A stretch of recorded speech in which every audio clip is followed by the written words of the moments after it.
Investigator, Dr. Aaron Phipps, New Mexico State Public Health Veterinarian, New Mexico Department of Health, and also Chief Brian Moya, Santa Fe City Fire Department.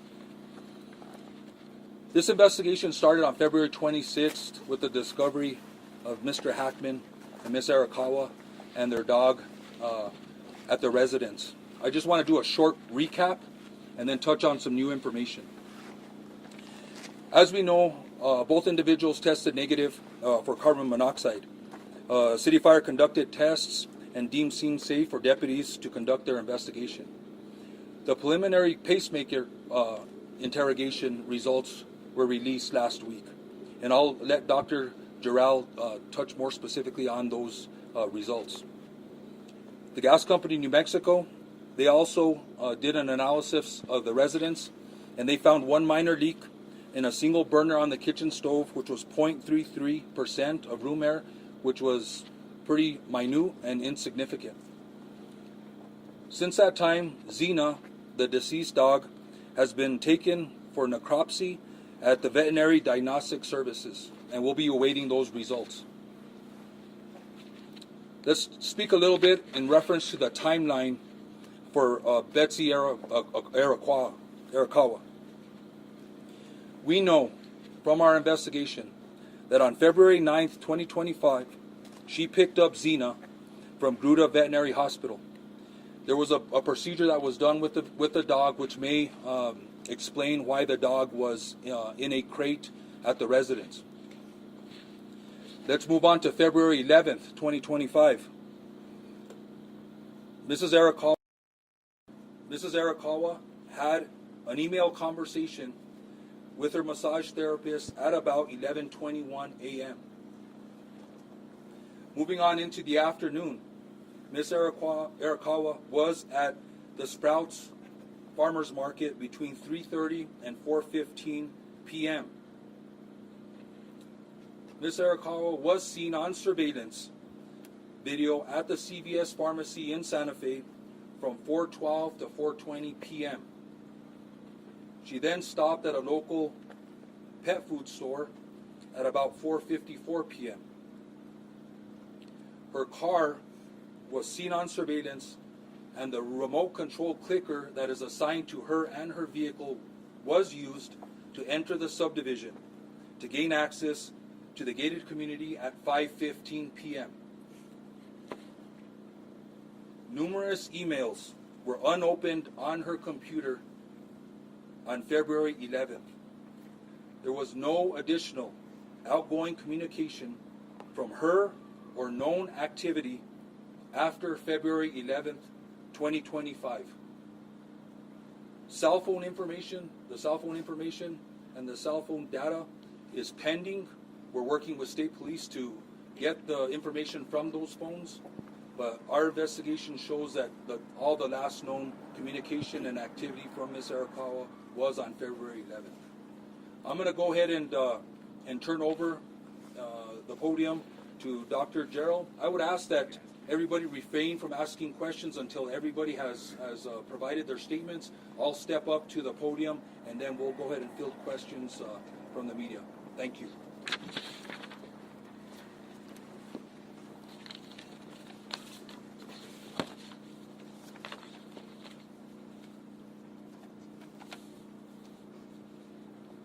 Good afternoon, and thank you for being here.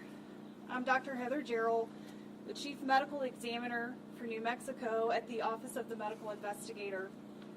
I'd like to begin by stating that it is unprecedented for the Office of the Medical Investigator to make public statements about death investigations. However, the circumstances surrounding these two deaths require accurate dissemination of important information. I've also spoken with the Hackman family prior to this conference, who are aware of the autopsy findings and conclusions and are aware of this conference. On Thursday, February 27th, I performed an autopsy on Mr. Gene Hackman. Medical examiner Dr. Daniel Gallego at the Office of the Medical Investigator performed a full autopsy on Miss Betsy Arakawa Hackman. also on Thursday, February 27th. By report, Miss Arakawa Hackman's legal name is Betsy Hackman, which is how she will be referred to hereafter. The cause of death for Miss Betsy Hackman, aged 65 years, is Hantavirus pulmonary syndrome. The manner of death is natural. Autopsy examination and full-body postmortem CT demonstrated no findings of trauma internally or externally, with microscopic findings consistent with Hantavirus pulmonary syndrome. Laboratory testing was positive for Hantavirus at a clinical lab, with required confirmation testing positive at Scientific Laboratories Division. Testing for COVID-19, influenza, and other common respiratory viruses was negative. Testing for carbon monoxide was negative. There were no other significant natural disease findings. Pills present on scene were thyroid medication, which were being taken as prescribed and is not currently a concern for a contributory cause of death. The cause of death for Mr. Gene Hackman, aged 95 years, is hypertensive and atherosclerotic cardiovascular disease, with Alzheimer's disease as a significant contributory factor. Autopsy examination and a full-body postmortem CT examination demonstrated no acute findings of internal or external trauma and showed severe heart disease, including multiple surgical procedures involving the heart, evidence of prior heart attacks, and severe changes of the kidneys due to chronic high blood pressure. Examination of the brain showed advanced Alzheimer's disease, as well as blood vessel changes in the brain secondary to chronic high blood pressure. Laboratory testing performed at Scientific Laboratories Division was negative for COVID-19, influenza, and other common respiratory viruses. Testing for Hantavirus was negative. Testing for carbon monoxide was negative. Additionally, there were no autopsy findings concerning for Hantavirus infection. I have been asked when death occurred for these individuals. There is no reliable scientific method to accurately determine the exact time or date of death. Mr. Hackman's initial pacemaker data revealed cardiac activity on February 17th, with subsequent pacemaker interrogation demonstrating an abnormal rhythm of atrial fibrillation on February 18th, which was the last record of heart activity. Based on this information, it is reasonable to conclude that Mr. Hackman probably died around February 18th. Based on the circumstances, it is reasonable to conclude that Ms. Hackman passed away first, with February 11th being the last time that she was known to be alive. Lastly, clinically, Hantavirus infection is characterized by flu-like symptoms consisting of fever, muscle aches, cough, sometimes vomiting and diarrhea that can progress to shortness of breath and cardiac or heart failure and lung failure. This occurs after a 1 to 8 week exposure to excrement from a primarily particular mouse species that carries Hantavirus. The mortality of Hantavirus, the mortality rate of the Hantavirus strain in the Southwest is about 38 to 50%. The Hantavirus strains in the United States are not transmissible from person to person. And so this is an appropriate time to segue to Dr. Aaron Phipps, the State Public Health Veterinarian with the New Mexico Department of Health. But before I do so, I'd like to kindly ask for everyone to please respect the privacy that Mr. Gene Hackman, Miss Betsy Hackman, and their family and friends deserve. Thank you.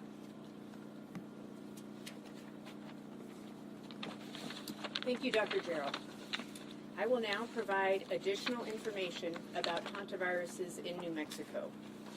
There are many different types of hantaviruses found worldwide. These viruses are zoonotic, meaning they are transmitted from animals to humans. Hantaviruses are carried by rodents. The hantavirus found in New Mexico, the Sin Nombre virus, is found throughout the state, primarily in deer mice, but in other rodents as well. Hantavirus pulmonary syndrome is a rare disease caused by hantaviruses, but a small number of human infections are found every year in New Mexico.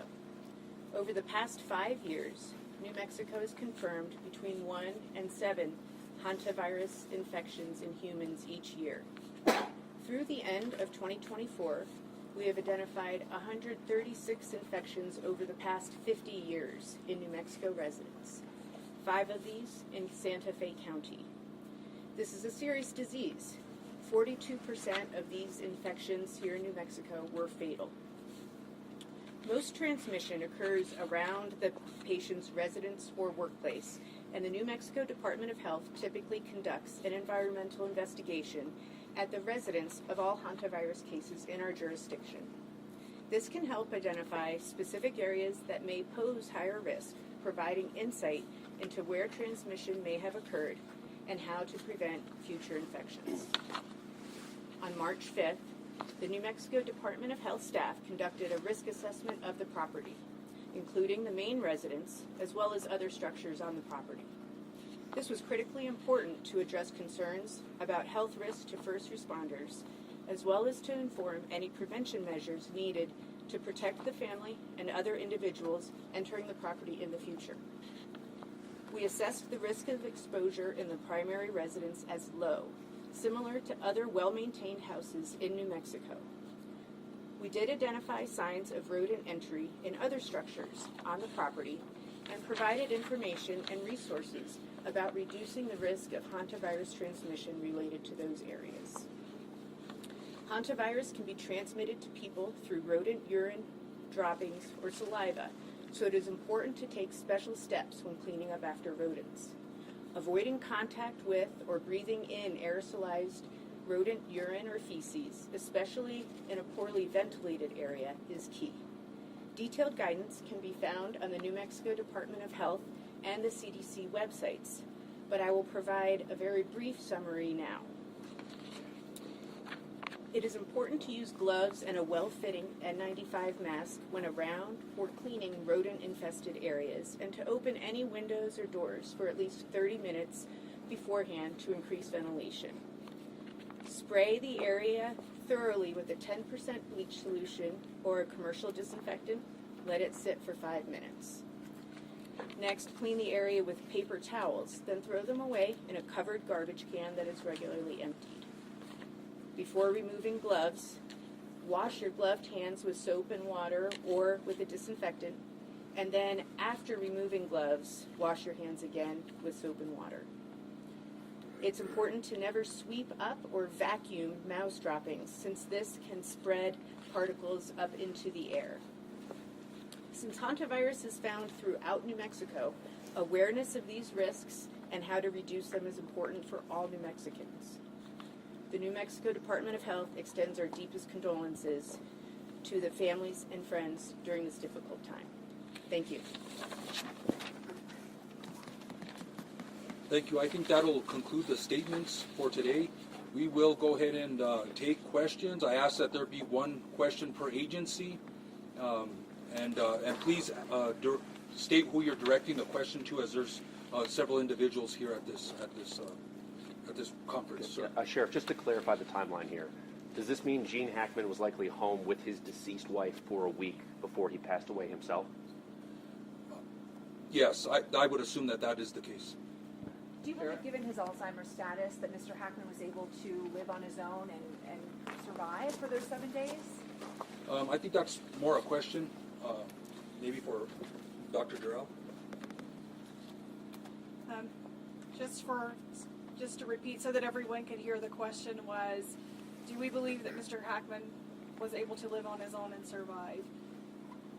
The answer to that question is that Mr. Hackman showed evidence of advanced Alzheimer's disease.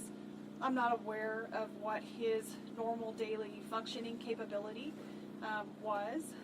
He was in a very poor state of health.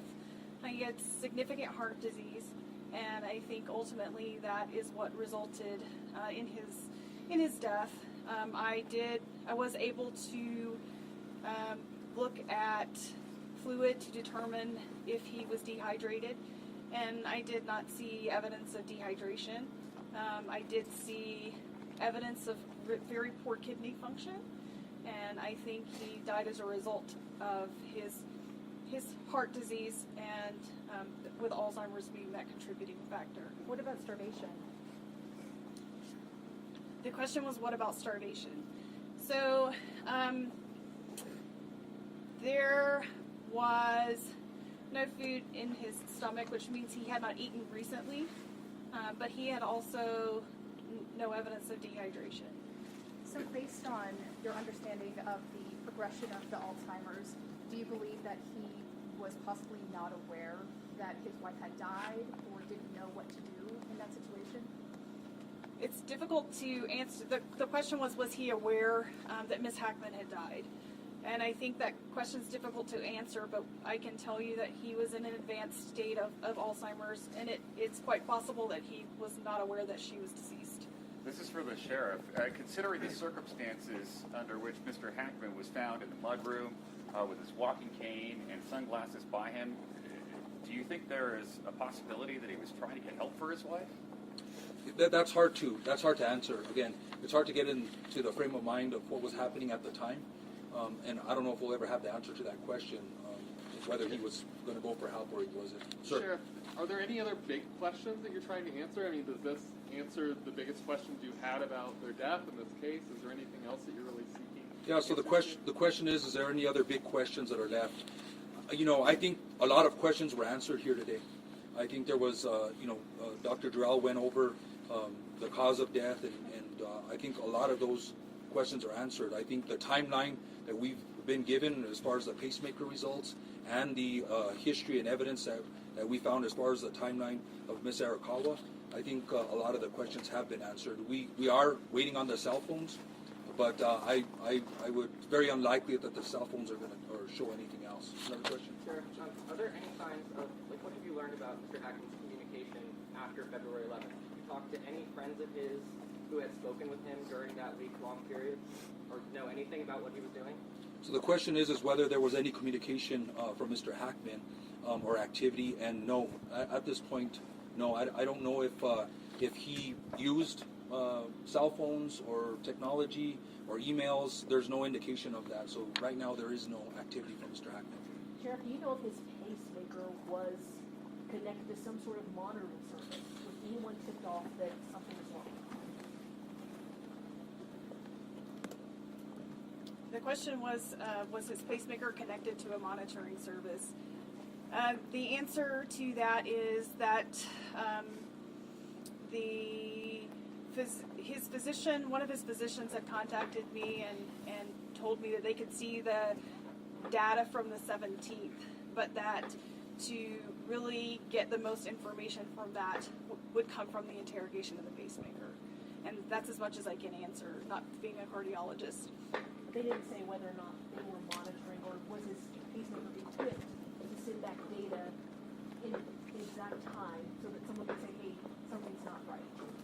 I can't answer that question, I'm sorry. Question for you, Dr. Durrell. Sir. Was there any footage that came from the body cam from the house? I'm sorry, what was it? Was there any footage or anything that you can see from like body cam footage from the house? Any Are you talking about the body cams that the investigator or the responding personnel were wearing? Video? Is there any video? No, there was no outside surveillance or interior surveillance that we are aware of in the residence. So there was nothing to show the activity inside or outside the residence, and not at this time, no. Dr. Durrell, you mentioned that one of the symptoms of Hantavirus is shortness of breath. We learned before that Betsy Hackman was laying on the floor when she was found. What kind of medical episode would she have had to cause her to fall and then not be able to ask for help? The question was regarding shortness of breath with hantavirus and what kind of medical episode would we expect from somebody found on the floor. And I think to be able to answer that question fairly, it can go back to hantavirus infection, which initiates with what's called a prodromal phase. That's initially flu-like symptoms where a person has fever and muscle aches, that they don't feel well.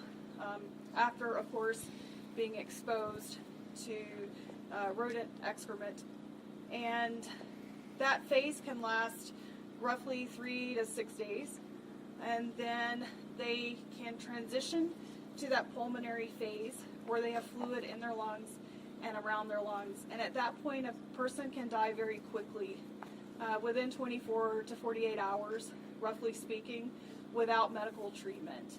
It's not uncommon to find someone down on the floor as part of a terminal collapse, so to speak, and that may very well have been what happened to Ms. Hackman. You're estimating her time of death on the 11th, or is it possible that she collapsed and was alive for a couple of days? It's hard to say. I don't think she was on the floor alive for a couple of days. I think that she went through that time period, and I don't know when she began to feel ill. And those are just things that I don't know that I'm ever going to have the answers to. But I think, and going back to that initial time period, roughly 3 to 6 days of feeling ill and then succumbing pretty quickly after fluid begins to build up in the lungs. Given the dog was crated, is it fair to assume that the dog died of dehydration or starvation?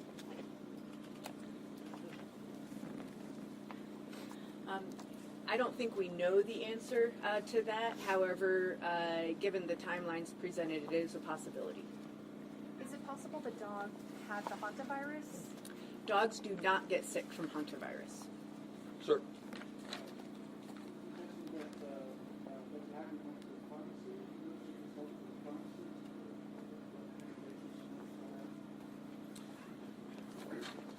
The question was if we knew on Betsy's visit to the pharmacy if there was some medication or if she consulted with a pharmacist. We don't have that information, and I'm not sure that we can get that information due to HIPAA laws, but we don't have that information right now. Sheriff? Sir.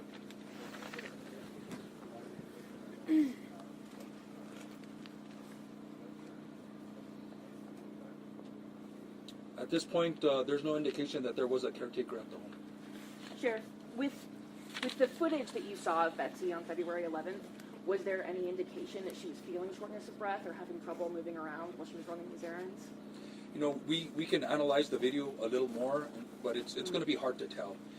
She was walking around, she was shopping, she was visiting stores, but my detectives didn't indicate that there was any problem with her or struggle of her getting around. So, and I believe she had a mask on also, so I'll have to confirm that, but yeah, there wasn't any indication of that. Sasha? Sheriff, this might be for you or Chief Moya, I don't know who could better answer it, but when was the last time you guys dealt with a hantavirus case in Santa Fe County, or responded to one? Yeah, the question was last time the city of Santa Fe or the county dealt with a hantavirus case. I think we're going to have to look into that. I'll get back to you. I would have to do some data before we do that. Have you had any communication with the CDC? Is there a concern about a bigger public health issue here when it comes to hantavirus? The CDC is aware of this case. Hantavirus is a notifiable condition nationally. All hantavirus cases are notified to them. This is not an unusual case. We get cases every year, unfortunately. So we're not seeing any indications of any abnormal or unusual patterns. Dr. Gerald? We'll go ahead and take 2 more questions, and then we'll wrap this up. Is there anybody that hasn't answered? Sir. Do we know, did Betsy indicate to anyone family friends that she was feeling ill? Again, we're going through some of the communications, and I think the cell phones may have some indications of that prior to the 11th. But as of this moment, I don't have any information that she was indicating that she was feeling ill during any communication. One more question? Since there's no sense that this is criminal in nature, are you closing this investigation? Are you still going to be releasing body camera footage from the deputies that entered the house? What happens next? So we will deal with IPRA requests as necessary. If there's body camera or any request for public information, we will be releasing that because of the law. But yeah, we consider this an open investigation until we close the loopholes of the cell phones, until we finish out the necropsy results of the canine and other loose ends that we need to tie up. But I think we're pretty close to the timeline and with the information that Dr. Jarrell provided. One question on the heart disease. Is it fair to describe this as a heart attack, or is that not an accurate term for heart disease that he suffered? The question was, is it fair to conclude that Mr. Hackman died from a heart attack? And the answer to that is that it's a little bit difficult to say. I saw no microscopic evidence of a recent heart attack. However, those changes can also take some time to develop, several hours to develop, so that I can see it under the microscope. He could have had an abnormal heart rhythm. We already know that he was in atrial fibrillation on the 18th, and that could have evolved into a more terminal heart rhythm. Is heart failure an okay way to describe it, if we use that terminology? The question was, did Mr. Hackman have heart failure? Oftentimes we see fluid around the lungs and heart failure, ingestion of the liver. I did not see that in his case, but he had very poor heart, or very extensive heart disease. And so he would have been predisposed to abnormal heart rhythms, and hence he had a pacemaker as well. Thank you, everybody. That'll conclude the press conference for